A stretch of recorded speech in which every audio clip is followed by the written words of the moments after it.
cannabis, the benefits of cannabis legalization, and the like. And after me is usually Stinky Arts Music Mott, and I'm not sure if that's the case. You'll have to stick around. Then it's Automation until the evening. Black Ring Ritual wraps up your Thursday. Again, welcome everybody to Canna-Talk ND with Wilson. I'm Wilson. Every Thursday I get in here at 4 o'clock. 4:20, open a big fat bag of cannabis news, and this Thursday's no different. So strap in, get ready. We've got some articles to talk about. We got some news. Minnesota was relatively quiet, but we do have a little something to talk about. South Dakota has expanded their medical program, so we'll talk about that. Nary a peep out of North Dakota, so I don't know about that. This show is brought to you by Black Cottage Alchemy, blackcottagealchemy.com, Black Cottage Alchemy on Facebook. Colloidal silver, body butter, man, it's good stuff. 1,600 mgs of CBD. It's going to do everything you need for it. Any sort of skin rash. I happen to have I'm thinking in my new place, a spider might have found lodging in some of my pants, and specifically in the seat area, if you know what I mean. And I think he may have met one of my butt cheeks earlier today, and I went directly to Black Cottage Alchemy's body butter, which would be a suggestion to any of you who had any sort of skin irritation. So thank you, Black Cottage Alchemy, for sponsoring this show. I believe God created cannabis for us to use as we see fit, and there's a million reasons that there are a million things that cannabis is fit for, and so that's why I champion it and herald it, even as a Christian, as a Pentecostal Christian. It's kind of controversial, but I believe it works. It certainly helps me out. And I show him props every Sunday at Antioch Church, 417 Main Avenue. 10 a.m. we do a recovery class. If you need to find an alternative to what's got you bogged down, you got a monkey on your shoulder, we can help you knock it off. 11 a.m. I'm on stick duty, so come on through. You want to get your praise on, I'll be there. Antioch Church. Again, Canna-Talk ND with Wilson every Thursday. 4:20, I open a big fat bag of cannabis news. I'm excited to bring that to you. It's kind of a down week. I'm not going to lie to you. There's just not a whole lot popping up. No long drop hangings in Singapore. No pigeons strapped up with cannabis flying into Leavenworth. We don't have midgets dressed up as bowling balls breaking into dispensaries. We just got some standard cannabis news for you. But it is what it is, and I'm going to do what I do. So I'm in here. It's kind of a funky day. It's kind of warm out here in North Dakota, Fargo especially. So I don't know where you're at or what you're about. If you're on the East Coast, I think you got some snow too. But anyway, again, thank you for joining me. We're going to get through this, and we're going to talk about cannabis. I have some songs as well. And I'm going to do one right now for fun. Here's What Is Hip, Tower of Power, on 95.9 Radio Free Fargo.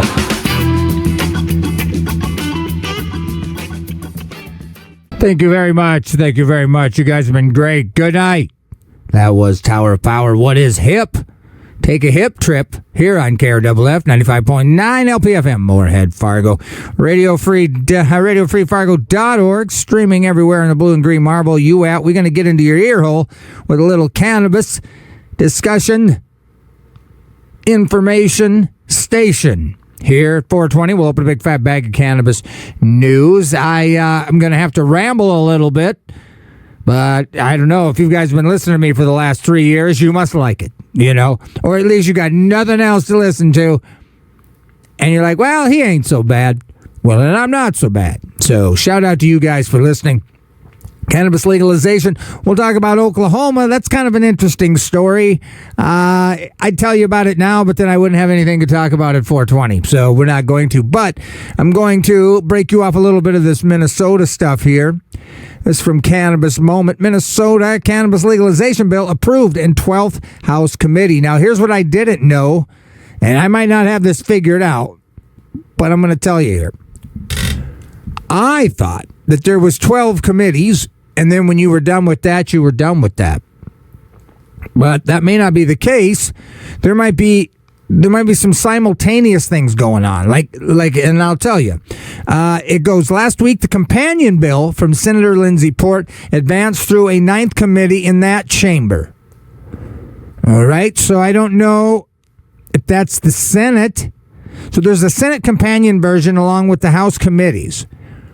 So I thought they would run through one, then the House would vote, and then it would go through the Senate committees, and then the Senate would vote. But it says there's a companion version that also continues to advance. So I don't know if that's a separate bill, like different amendments. I'm not sure. But if the 11th committee has been approved, I don't know how many more committees there are going to be before the vote. And so, again, as I read through this article, every kind of attitude, every kind of wordage is legalization by May. All right. Now, there's one lady that thinks, oh, this could take till next year's, but that's like old school, like we ain't got time for you talk. And that's already been, drummed out, this whole extend it till you forget we had it, It's almost like if we just hold it off, you'll forget I have candy in the cupboard, and all we got's carrots. But anyway, good news. So Minnesota's approved in its 12th House committee, with more still to come as the Senate companion version also continues to advance. So I don't know what that means, to be honest, but the House Economic Development, Finance, and Policy passed legislation in a 7-5 vote on Wednesday, which is probably the closest vote that I've seen. Minnesotans are ready for this change, says Stevenson. With majorities in both the House and Senate control over the governorship, party officials are confident that legalization will be enacted in short order. Let's see here. I'm trying to find what we need to read here. There would also be, Wednesday's hearing, the committee considered several amendments.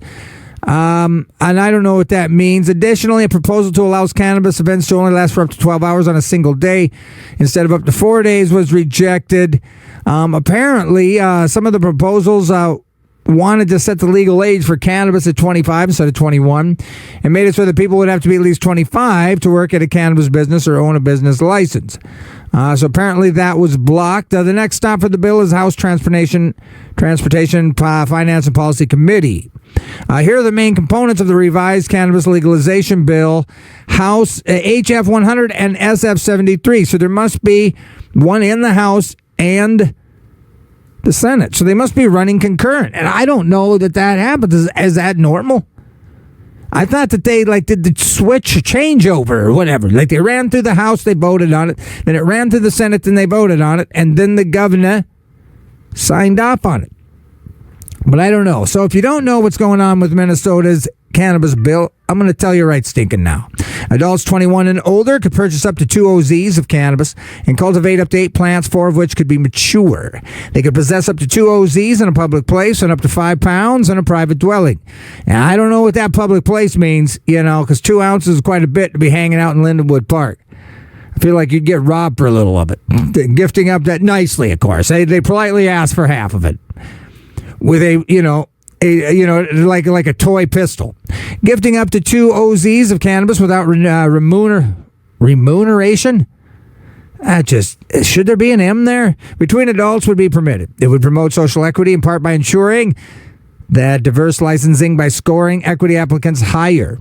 Prior cannabis records would also be automatically expunged. They'd create a system of licensed businesses. On-site consumption permits could be approved for events. And unlike in many legal states, local municipalities would be banned from prohibiting businesses from operating in their areas. Now, that is definitely new. Though they could set reasonable regulations on the time of operation and location of those businesses. So basically by the strip club and not my church, which I'd be cool with it, but I don't know if everybody would. Retail cannabis sales would be taxed at 8%. People living in low-income neighborhoods and military vets who lost honorable status due to a cannabis-related offense would be considered social equity applicants. That's cool. The legislation has revised fixes an issue in current statute that prohibits liquor stores from selling cannabis products. And I'm kind of cool with that, too. It also contains language banning synthetic cannabinoids, which is consistent with Board of Pharmacy rules put into place last year. So I don't know. I mean, Minnesota seems to be the breeding ground of all of those funny synthetics, but I don't know about that entirely. But I do want to tell you the programming on 95.9 FM Radio Free Fargo, KRFFLP, has been underwritten by Drummer's Journey. Drummer's Journey offers percussion instruments, hardware, electronics, accessories, and more. They have a full service for drummers, including repair, custom building, and lessons. Drummer's Journey is located at Highway 10 East Mall in Moorhead, Minnesota. Their hours are Monday through Thursday, 11 to 7. Fridays and Saturdays, 11 to 5. Sundays, noon to 5. For more info, check drummersjourney.com. They have a profile on Facebook. Well, good for them. And we're about up to a musical break, and at the end of this, we are going to open a big fat bag of cannabis news. And so I'm excited for that, as everybody should. Why don't we play a little music now? This is Let the World Know by Lettuce, 95.9.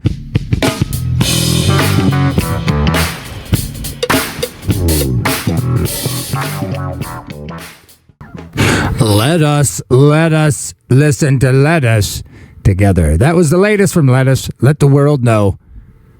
Little jazz for you. It's almost time for Canna-Talk ND with Wilson. Every Thursday at 4:20, open a big fat bag of cannabis news, and that is on deck. So if you got a medical card and you've been waiting for this moment, scurry on over to the freezer. Get yourself some of those frozy things that goes into a cylinder. Gurgly, gurgly. And on the other side of this, we're going to talk about cannabis. Okay. 95.9 Radio Free Fargo. Hey, it's Phil from Canna-Heads. Like this episode? Hit that like button. And if you enjoy the show, hit that subscribe button to stay up to date on cannabis news, local and national. Listen live on 95.9 in the Fargo, North Dakota region from 4 to 5 p.m. on Thursday. For our non-Fargo region friends, you can listen on your favorite podcast platform. Just search Canna-Talk ND with Wilson. Now enjoy the show. Okay, hello everybody. Welcome. Let's do it. It's an exciting day. It's kind of snowy out. It's 30-some degrees out here in Fargo, Moorhead, and it's really kind of nice out. I'm not going to lie, it feels like home. It's not Ecuador. I'm not going to lie to you at all. I don't want to say my heart is in Ecuador, but man, oh man, the avocados here suck. I'm not going to lie to you. I don't like waiting for my avocado to be ready, feel me? But anyway, this isn't the avocado show. This isn't the vegetables are better in Ecuador show.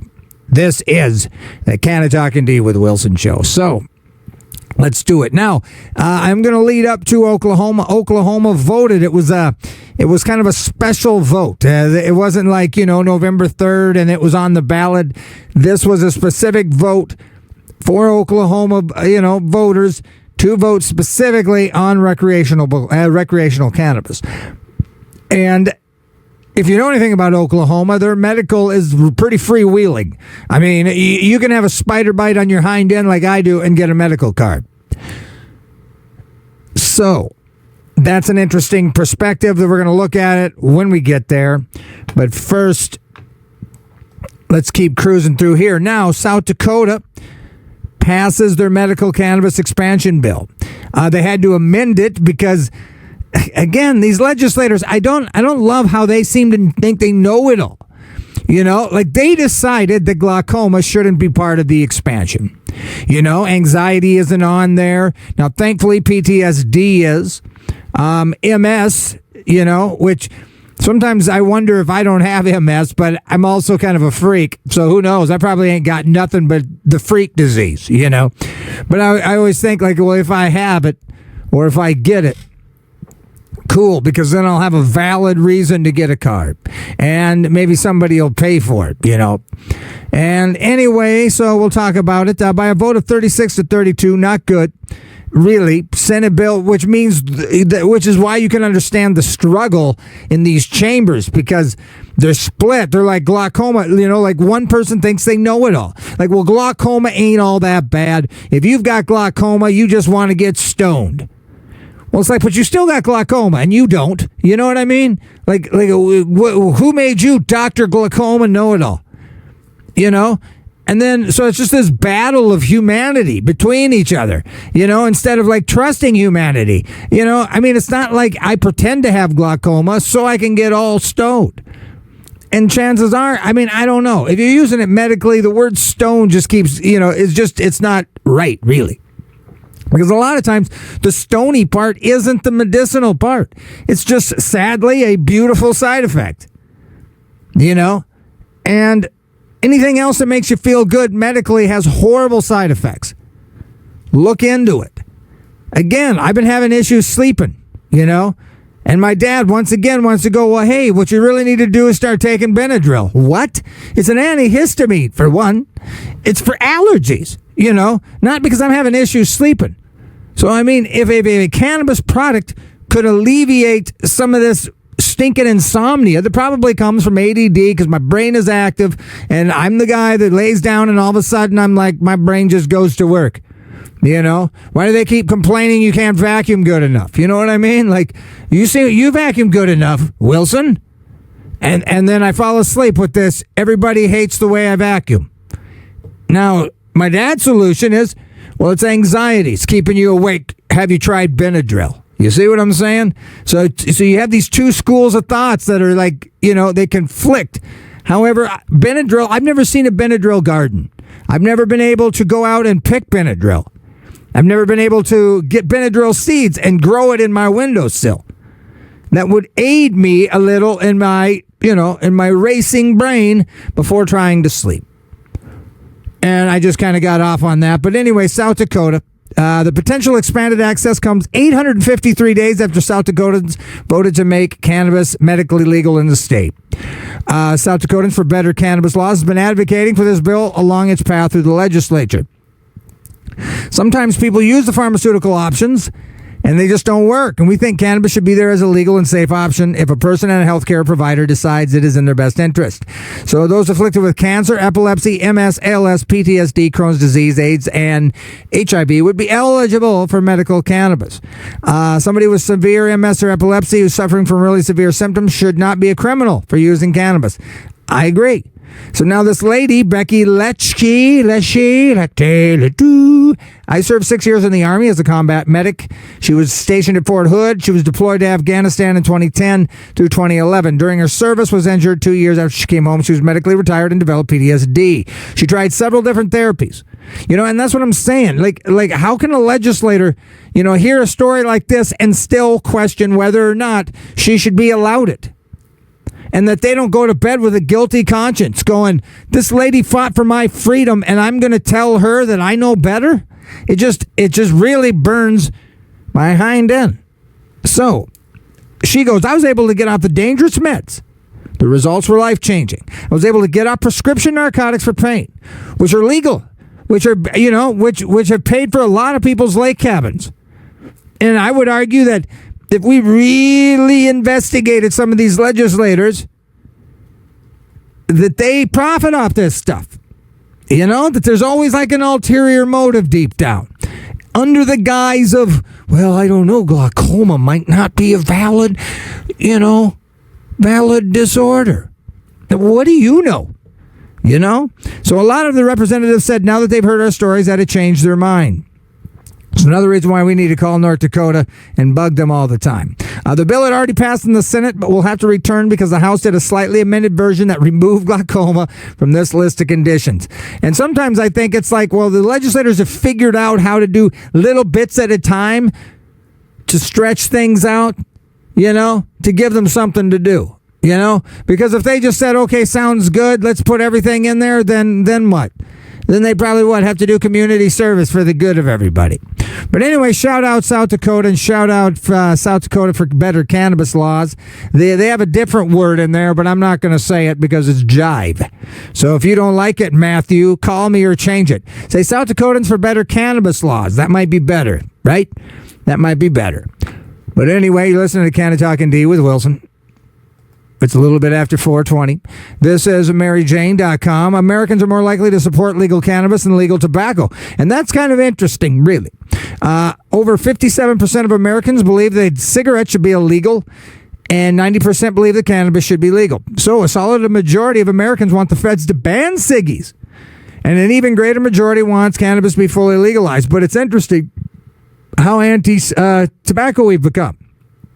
I mentioned last week, California, if you're born after 2006, you will never be able to buy cigarettes, which sounds crazy. But, I used to smoke, but I used to be addicted to everything you can imagine, and it's hard to pay for that when you're barely making any money and you're trying to raise a kid. All right? And I never missed a child support payment, and I never missed an opportunity to have my child in my life. And she's still in my life today. I'll be Skyping her later. She's listening. Holla. You see what I mean? So I had to let something go. And for me, tobacco was a quick, easy vice to let go. Like I didn't get the comfort from it. I didn't get nothing from it.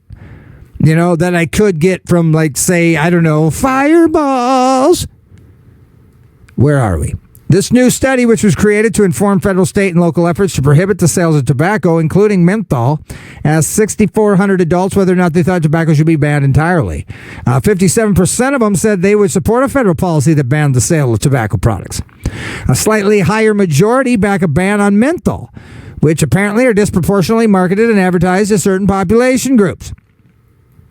Most respondents also said they were in favor of retail policies targeted at trying to stop people from smoking cigarettes or helping them quit. A good number of cigarette smokers even believe that tobacco should be banned. Over a third of respondents who said they currently smoke still support a ban on menthol cigarettes, which I don't know why. And a quarter support banning all tobacco sales. The U.S. FDA is already working to ban menthol cigarettes and flavored cigars. My kind of weakness was the Black and Milds. I like puffing on them and frisbee golfing. You feel me? The feds have not announced any plans to actually prohibit the sale of tobacco products, though, despite the majority opposition. Another recent survey shows the enthusiasm for cannabis reform is growing as fast as support for tobacco is dwindling. A Pew Research poll from PRP from last October found that nearly 90% of all Americans now support legalizing cannabis in some form. And all 10% of those can't be people in my religion. The apostolics. It can't just be 10% apostolics. There's got to be some that also agree with me. So shout out to you Christians who believe cannabis has a valid place in our medicine cabinet. That total includes 59% who believe that cannabis should be legal for both rec and med, and 30% who endorse legalizing medical cannabis only. Only 10% of respondents said they think cannabis should remain completely illegal. So, there is a divide in acceptance of tobacco and cannabis is as wide as it's ever been. So, a more recent poll also found that twice as many young people smoke cannabis and smoke cigarettes. Twice as many Americans believe that cigarettes are more dangerous than cannabis, which it just is. And science, and I'm quoting here, has confirmed that they are correct. So, let's hit you with another one. This is from High Times. We're getting all science on you. Sorry, I'm getting all science on you, bros. Study, those with a history of cannabis use had shorter hospital stays after joint surgery. Now, I know cannabis is really good for range of motion. If you're all stiff and tight, cannabis can loosen you up a little bit, which is good. You throw your hamstring when you're tight. And you're kind of a prick when you're tight. I don't know what I'm talking about. Patients undergoing certain major operations may be in line for a shorter length of recovery if they have a history of cannabis use. Now there's discussion about active cannabis users who need more anesthesia. And I don't know. I thought I was just a big baby. And I used something for anti-inflammatory, anti-swelling when I had all my teeth pulled in Mexico. Cannabis-related product. And my face looked exactly how it did before I went in, just minus a bunch of teeth. But I certainly required a lot of needle shots to the gummy gums. Now, again, I'm kind of a big baby. And, cosmetically, I had horrible meth mouth. But below the gum line, I had a calcium lover, a milk lover root ball. And so what appeared to be bad teeth was just visible. And when they try to grab those otherwise healthy roots out, it was horrible. Okay, so maybe that was just the pain, and I felt it because it went really deep. But there's definitely studies that says, and a lot of doctors want you to tell them so they know to adjust the anesthesia.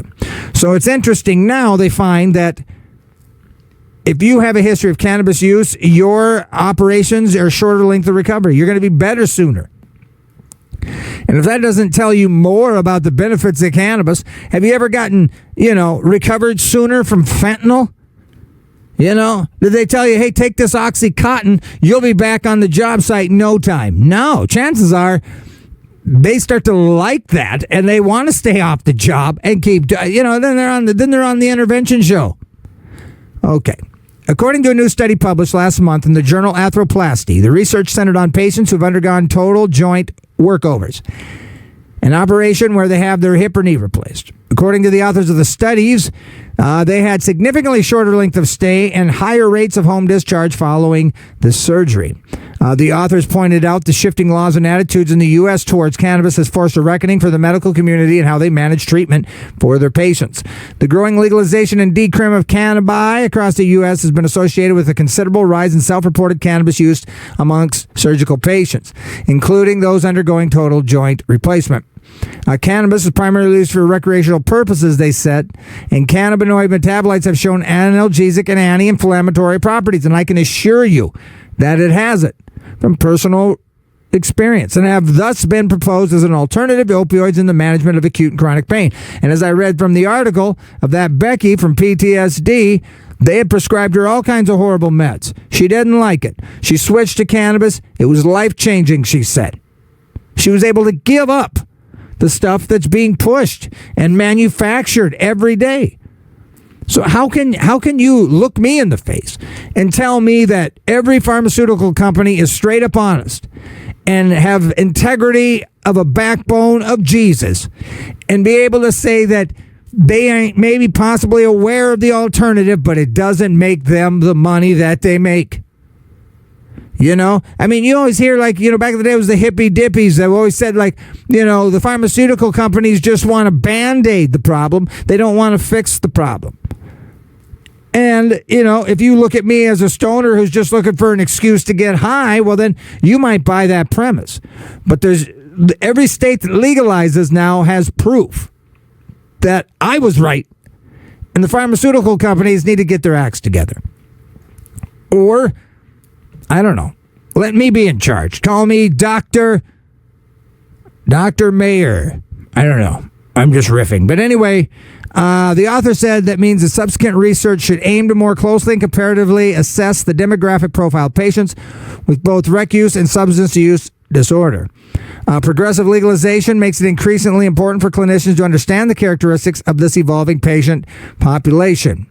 Understanding the comorbidities, behavioral characteristics, and post-operative clinical and economic outcomes allow surgeons and the healthcare teams to better tailor the care and management of these patients. Because again, back in the day, you would lie or you would just omit. If a doctor said it because you thought he was out to get you, he'd write in the chart and, he'd get you.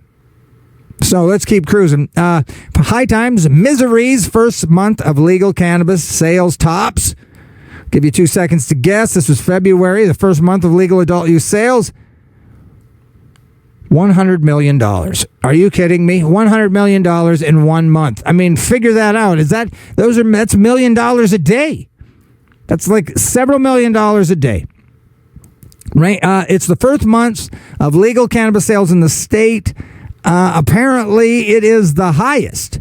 It is the highest of any of the states that did their first month run. That's more than double what Illinois did in a state with twice the population. So it really shows the interest and excitement for the new adult use industry in Missouri. Noted that if the pace of sales during the first month continues, Missouri cannabis retailers will sell more than $1 billion worth of cannabis this year. Out of Missouri's 8 neighboring states, only Illinois has legalized recreational cannabis to date. Now, I don't know who's around Missouri. Is it Iowa? That'd be pretty cool. Iowa needs a break, because their Governor Prickett stinks. No, that's Nebraska. My bad. I don't know what's up with Iowa. I don't think Iowa's doing great either. But Canna-Tourism folks that may decide to come to Missouri, that seems to also be having an impact on the amount of sales that Missouri's experiencing. So, opening weekend, we had patients who drove from Texas and Illinois. There are states around Missouri that don't have a program. Anecdotally, what we hear is that the border town dispensaries are having significant sales because of that. So just listen to that, North Dakota. Once Minnesota legalizes in May, you just might be smart to just do something. You know, and I wouldn't even hate you if you just banned all the Delta 8s and 10s and all the synthetics and legalize the real stuff. You know, become like maybe the only state that forces organic cannabis and solventless concentrates. Be the only state that only allows the purest and the realest nature's medicine. You know, don't skimp. You know, do it right. You know, don't come from a profit-based, margin mentality. Do it from we all just got to be nice to each other. Right? I don't want you doing stuff that's got weird pesticide spray on it. I don't want to give my fellow bro some GMO yayo. So, at the different stores, we have flower strains priced from $25 to $40. In Illinois, it's anywhere from $30 to $60. Well, now we got some competition, huh? That's kind of interesting. So not only are the retail prices lower in Missouri than Illinois, when you actually factor in the higher taxes, the take-home price is significantly lower. So, we've seen time and time again, this is a quote, if you tax cannabis too much, people will continue to access the illicit market. Now, let's keep cruising because I'm running out of time. High Times, Colorado hospital to review policy after allegedly snatching cannabis from grieving mother. She spoke up about her experience. So Colorado's taking a second look at the way it handles cannabis after facing pressure from local media. Mother Lori, who lives in Chaffee County, said she just learned that her son serving in the U.S. Marines had taken his own life when she was taken to the hospital several months ago. She was under extreme stress, believed she was having a heart attack. She was helicoptered to the hospital, which is intense, and then she was surprised to face a security search through all of her belongings. They brought me out in a gurney. They pulled me in the door. There were 2 guards. They allegedly focused on taking away the cannabis they found in her bag. I was holding onto my bag. They pulled it out of my arms. I tried to pull it back. They took it from me, and I was like, what are you doing? I don't know what's going on. I've never been treated this way in a hospital before. She felt more like a criminal than someone getting care at a hospital, had about a gram of cannabis out of sight in a satchel. The security guard started going through the things. She pulled out a satchel, had a little pipe, maybe about a gram, and she held it up to everybody and was saying, look what we got. Parkview was made aware of the patient's concerns 7 months following the patient's admission. This is in Colorado, too, so it's legal. So the nurse must be informed if a patient brings medication from home. Prescribed cannabis are not permitted to be brought to the hospital. Arrangements should be made for a family member to take it home. If no arrangements are made, it should be destroyed. Most hospitals enact strict cannabis policies because they fear losing federal funding, not doing the right thing. They don't care about doing the right thing. All right. So get your lives together, Colorado. Now, California's last federal cannabis prisoner is finally released from prison. Google that because we're running out of time. Luke Scarmazzo and his business partner were sentenced to over 20 years in a federal prison. He's finally home from jail after serving 15 years at a federal prison. Well, shout out Luke Scarmazzo. So, that's really cool, and I'm happy to hear that. Now, Delaware's House of Representatives approves bill to legalize cannabis for adults. So it would eliminate penalties for the use of possession of cannabis. So check that out. Now, the problem with this is the governor who no likey, and it's a Democrat. And so last year they tried it. Both houses approved, House and Senate approved it, and he vetoed it. And then the House failed to override the veto. Now, this time around, they think they can override his veto, which I'll keep you guys posted on that. Now, cannabis moment. Oklahoma voters reject cannabis legalization ballot initiative. Now, Oklahoma has had, there was 61% voted no. That's 349,000 votes. 38% yes, 216,000 votes. Now, I have a sister who lives in Oklahoma. I believe her and her husband may both benefit from the medical program. I'm not entirely sure, so I'm not going to say. But I do know that it's easy to get a medical card. It's easy to sell medically. It's just a really good medical program. Now, I would argue, and Californians will tell you this, that when they went recreational, it was they would have preferred to stay medically. Just, because really, cannabis medically can apply to a lot of stuff that, that you would say go to a recreational outlet for. Suffer from depression, you go to the bottle shop, you get some tequila. Or you could have a medical card and utilize cannabis safely, healthier, much more healthy.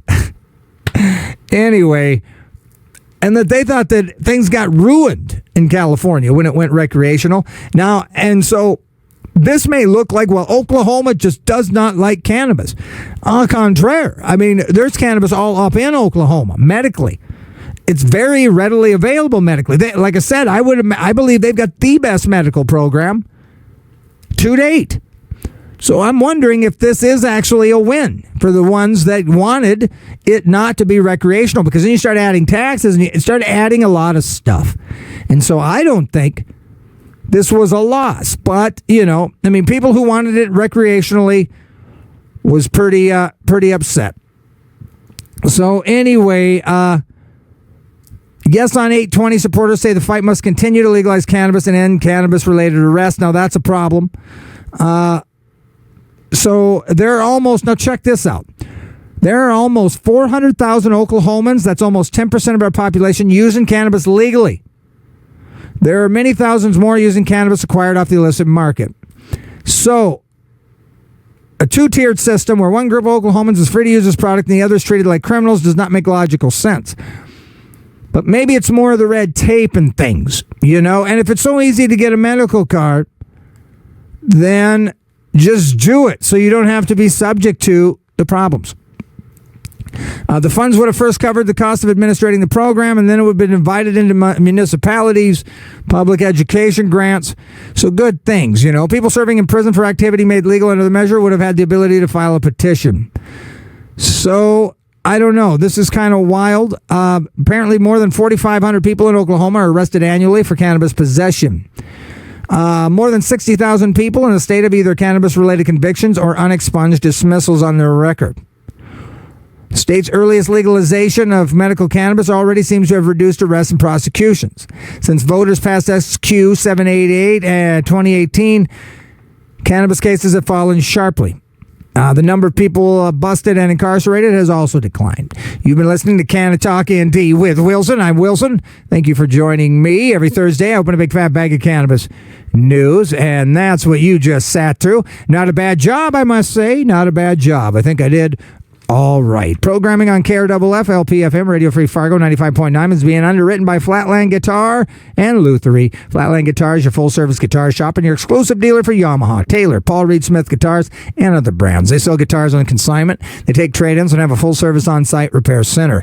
Check out Flatland Guitar and Luthery on Facebook or visit them in person at 1450 25th Street South in Fargo. Their hours are Monday through Friday, 10 to 6, Saturdays 10 to 5, and closed on Lord's Day. That's Sunday for you heathens. So, I'm going to play you some brand new music. This is Getting By, featuring Rick the Lips, 95.9.